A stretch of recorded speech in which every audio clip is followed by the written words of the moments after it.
बिस्मिल्लाहिर्रहमानिर्रहीम। अस्सलाम वालेकुम नाज़रीन, मैं हूं आपका होस्ट अहमद फवाद। आज तारीख है 28 जुलाई और दिन है मंडे का। दो खबरों के साथ आज की व्लॉग में आप खिदमत में हाजिर हुआ हूं जी। पहली बड़ी खबर और ब्रेकिंग न्यूज़ ये है कि हालात वक्त के साथ बदलते जा रहे हैं और अब ताकतवर ये सोच रहे हैं कि इस चुनतखब हुकूमत की कुर्बानी दे दी जाए। कुछ एक्सक्लूसिव डिटेल्स हैं आपके साथ में शेयर करूंगा कि जब आप अपने एंड की तरफ बढ़ रहे होते हैं ना, और खुद को बचाने के लिए आप बारी बारी करके एक एक चीज़ों की जो कुर्बानी है वो देना शुरू हो जाते हैं। और इस चुनतखब की भी जो बारी है वो आ रही है। कुछ एक्सक्लूसिव डिटेल्स हैं जी, क्या चल रहा है, क्या आपसी जो इख्तलाफात हैं वो शुरू हो गए हैं, क्योंकि कहीं से भी सपोर्ट नहीं मिल रही, ना ही अवामी सपोर्ट मिल रही है और ना ही आलमी सपोर्ट मिल रही है। दूसरी तरफ इमरान खान साहब की जो जमानत की दरखास्तें हैं सुप्रीम कोर्ट ऑफ पाकिस्तान ने कल समाअत के लिए मुकर्रर कर ली हैं। चीफ जस्टिस याया अफरीदी जो है इमरान खान साहब की ज़मानत की दरखास्तों पर जो समाअत है वो करेंगे और तहरीक तहफ़्ज़े आइन का जो प्लेटफॉर्म है वो भी मुतहरिक हो गया है। और 5 अगस्त की जो तहरीक इमरान खान साहब ने कॉल दी हुई है, इसका जो हतमी लाहे अमल होगा इसका फ़ैसला किया जाएगा। तहरीक तहफ़्ज़े आइन का जो प्लेटफॉर्म है ये कब इसका इजलास होगा, मीटिंग कब होगी, आपके साथ शेयर करूँगा जी। और आखिर में आपको ये भी बताऊँगा जी कि अमेरिका से भी जो दाल है वो नहीं गल रही, ख़ास तौर पर मिनरल वाले मामले के ऊपर। और अमेरिका को अब मिनरल वाले मामले के ऊपर हमारी ज़रूरत नहीं है, क्योंकि ये ज़रूरत उनकी कहीं और से पूरी होने लग पड़ी है। तो आलमी और अवामी दोनों सपोर्ट्स अब ख़त्म हो चुकी है और प्रेशर मुसलसल बढ़ता जा रहा है। इसीलिए इन चुनतखब की कुर्बानी देने का जो फैसला है जी वो किया जा रहा है। इस पर भी कुछ तफसीलात आपके साथ शेयर करूँगा जी। पहली जो बड़ी खबर आपके साथ शेयर करनी है, ब्रेकिंग न्यूज़ शेयर करनी है जी। सुहेल वड़ाइच जो हैं जी, उन्होंने एक कॉलम लिखा है। उस कॉलम का सिर्फ मैं वक्त ज़ाया नहीं करूँगा आपका, क्योंकि मुझे मालूम है कि सुहेल वड़ाइच जो हैं उनके हवाले से अवामी ख्यालात क्या हैं। सिर्फ मुख्तसर, क्योंकि वो ज़रा ताकतवरों के ज़्यादा करीब भी हैं और वहाँ का अक्सर जो बयानिया है वो भी आगे टो करते रहते हैं, उनके हवाले से ख्याल किया जाता है। वो क्या लिखते हैं, एक मुख्तसर सी 3-4 लाइनें आपके सामने रखता हूँ। वो लिखते हैं कि तजादिस्तान की अंदरूनी लड़ाई जो कि आज के दौर की जंगों की माँ कहलाएगी, इसमें एक तरफ ये नज़रिया ताकत पकड़ रहा है कि सदर मुमलिकत आसिफ जरदारी और शहबाज शरीफ हुकूमत रियासत के लिए एजाज़ नहीं बल्कि बोझ है। इस नज़रिए के हामी हलकों ने सदर जरदारी और शहबाज शरीफ की गलतियों, कोताहियों और नाकामियों की एक बाकायदा चार्जशीट बना रखी है।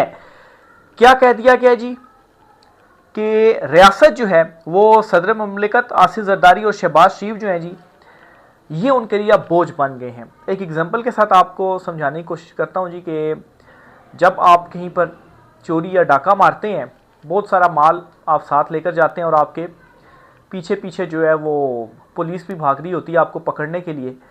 तो जब आप फंस जाएं तो फिर आप क्या करते हैं कि अपना जो बोझ है वो कम करना शुरू कर देते हैं और आहिस्ता आहिस्ता लोअर चीज़ों से कुर्बानी देना शुरू कर देते हैं कि इस चीज़ की भी कुर्बानी दे दो, इस चीज़ की भी कुर्बानी दे दो। इमरान खान के अगेंस्ट तमाम हदों को, तमाम लिमिट्स को क्रॉस किया गया जो जुल्म जबर फस्तायत इमरान खान के साथ की गई। तो ये एक किस्म का अपने ऑप्शंस को कम करना था, क्योंकि उस जुल्म जबर फस्तायत का भी कोई फ़ायदा नहीं हुआ। पीटीआई वाकई मजीद कुंदन बनती जा रही है। अभी भी जो लीडरशिप पीटीआई की है ना, जो इमरान खान को धोखा दे रहे हैं, वो भी खुलकर सामने आ गए हैं। तो एक्सपोज हो गए हैं। पीटीआई के अंदर भी लोग बहुत सारे पहले चले गए और जो वाकई इमरान खान के साथ खड़े हुए हैं ना, वो भी सामने आ गए हैं, जो कि अभी जेलों में है, यास्मीन राशिद वगैरह। ठीक है, तो इसी तरह से यहाँ पर भी हो रहा है कि वो आहिस्ता आहिस्ता एक एक, जिस चोर बैग फेंकता जाता है ना, कि अब इतने सारे बैग हैं, कैसे लेकर जाऊँगा, स्पीड मेरी आहिस्ता हो जाएगी, मैंने पुलिस से आगे तेज़ भागना है। तो यहाँ पर पुलिस असल में अवाम है, इमरान खान है, वो आपके पीछे आ रहा है। बज़ाहिर तो ऐसा लग रहा है कि इमरान खान के ऊपर सख्तियाँ करें, लेकिन इमरान खान इनके पीछे आ रहा है। और इमरान खान साहब के भी ये अल्फाज थे कि ये आहिस्ता आहिस्ता खुद को बचाने के लिए एक एक करके सारी चीज़ों की कुर्बानी देना शुरू हो जाएंगे।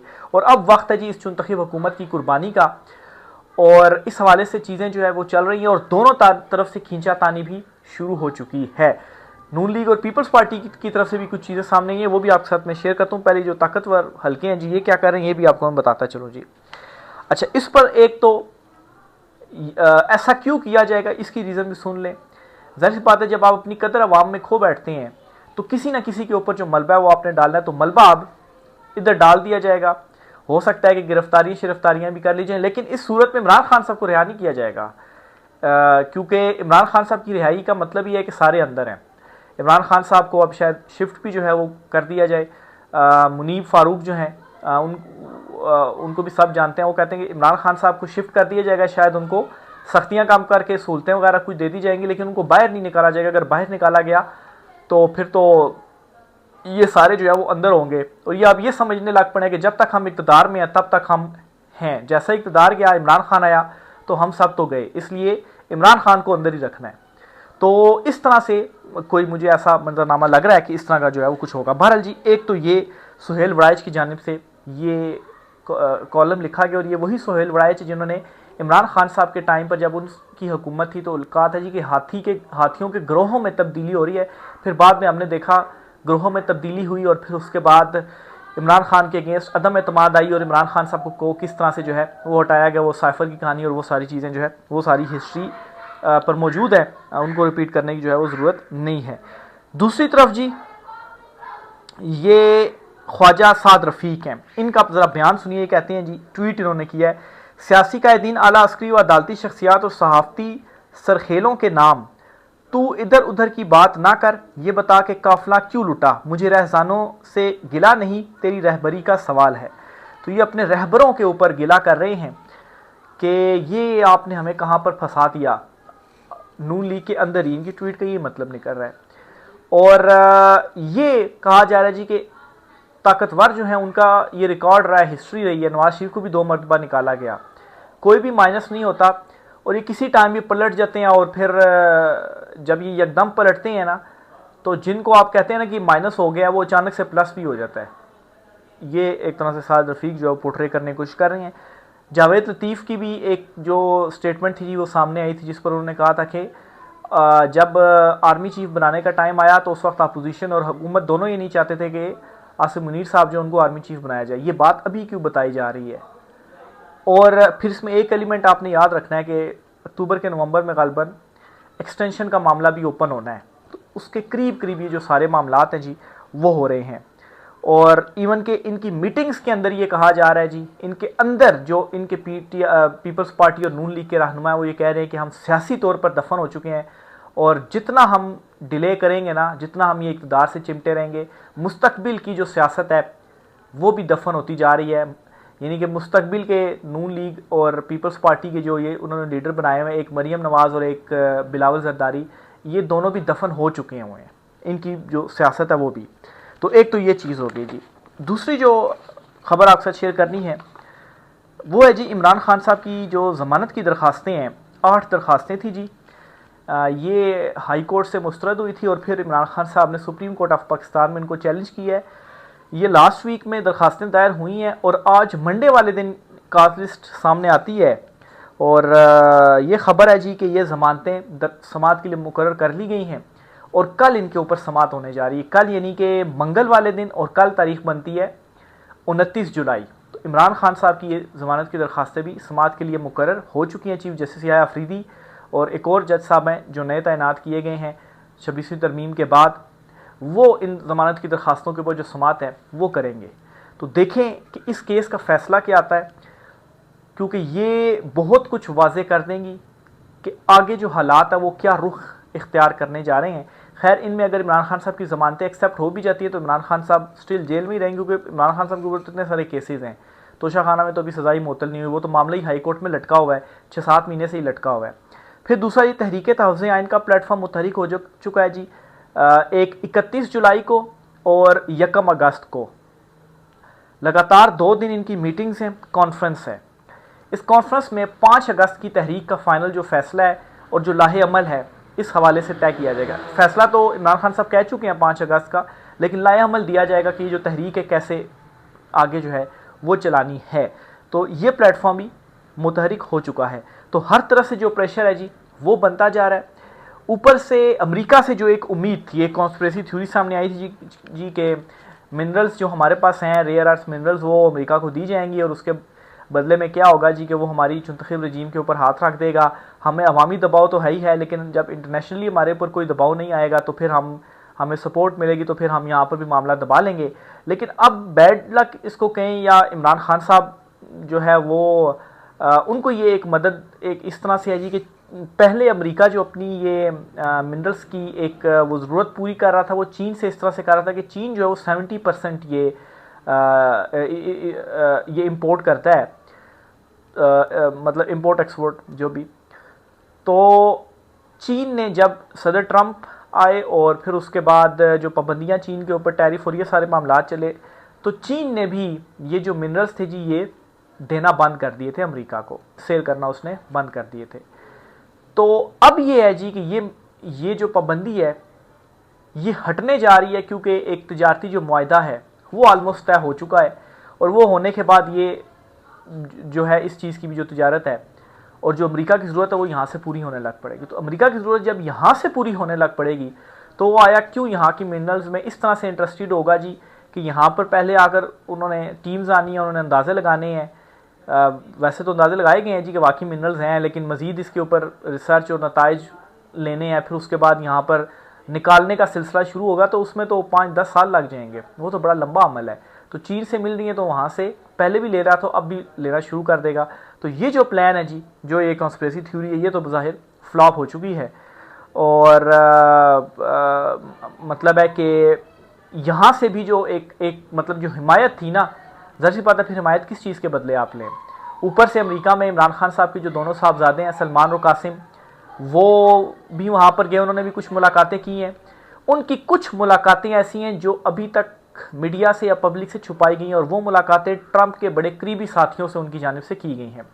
जो मुलाकातें हुई हैं ना, जिनमें सेनेटर्स हैं या उनके कांग्रेसमैन हैं या रिचर्ड ग्रेनल हैं, ये जो विल्सन है, ये तो ज़ाहिर सी बात है पब्लिक पर्सनैलिटीज़ हैं, इनका तो आप मुलाकात करेंगे तो इन्होंने खुद ही पिक्चर्स ट्वीट कर दी। नहीं तो इमरान खान के बेटों से अभी तक आपने कोई अपीयरेंस उनकी मीडिया में नहीं हुई, उन्होंने कोई बात नहीं की, कोई उन्होंने ट्वीट इस तरह से नहीं की जी कि हमारी वामा किन से जो मुलाकातें हैं वो हुई हैं।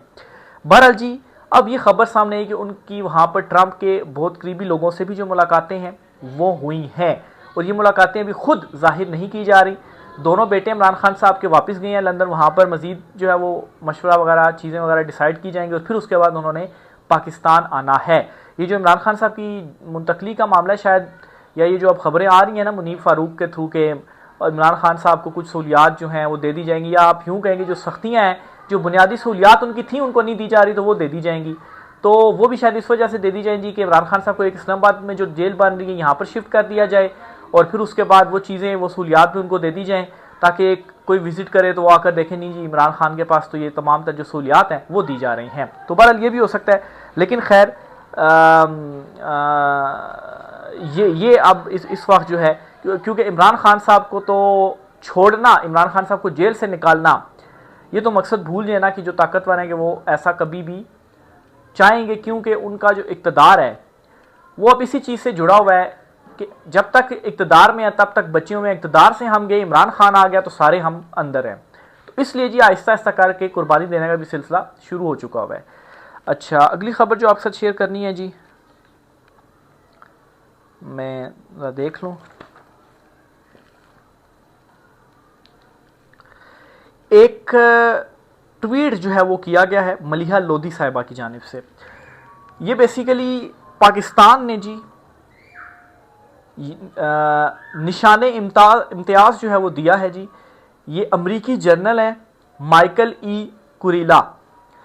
अच्छा, इन जनरल साहब के हवाले से ये कहा जाता है जी कि ये इसराइल के बड़े करीबी हैं और इनको ये जो एजाज़ है वो दिया जा रहा है। और ये मलिहा लोधी साहिबा जो हैं वो ये ट्वीट करती हैं और उनकी जानिब से ये लिखा गया है जी कि और इसराइल का जो अटैक था ईरान के ऊपर, उसमें भी जो है वो इन्होंने एडवोकेट जो किया है, ये भी इनकी भी उसके अंदर मर्जी थी या इन्होंने भी जो है वो चीज़ें की हैं। तो अब ये क्या मामला है, इसको जो है वो हम डॉट कनेक्टिंग करते हैं इसराइल को तस्लीम करने के मामले से, उसके साथ अगर जोड़ कर देखें, क्योंकि इस हवाले से भी जो डिस्कशन है वो शुरू हो चुकी है कि अगर तस्लीम किया जाएगा तो क्या फ़ायदे हैं, क्या नुकसान है, और नहीं किया जाएगा तो क्या फ़ायदे हैं, क्या नुकसान है, क्योंकि हमारा तो शुरू से इसी चीज़ के ऊपर हम खड़े हुए हैं जी कि तस्लीम नहीं करना है। तो अब ये जो इसराइल के करीब जनरल्स हैं उनको ये निशान जो है वो देना, उनके करीब होना, तो अब वहाँ पर तो कोई मामला नहीं पक रहा है, क्योंकि यहाँ से तो हर जगह से जो नाकामी यार वहाँ से वो हो चुकी है। तो देखें जी इस पर क्या डेवलपमेंट्स होती हैं, जो भी चीज़ें होंगी आपके साथ शेयर करते रहेंगे। राय का साथ कीजिएगा। आज की व्लॉग से इतना ही, इजाज़त दीजिए, अल्लाह हाफिज़।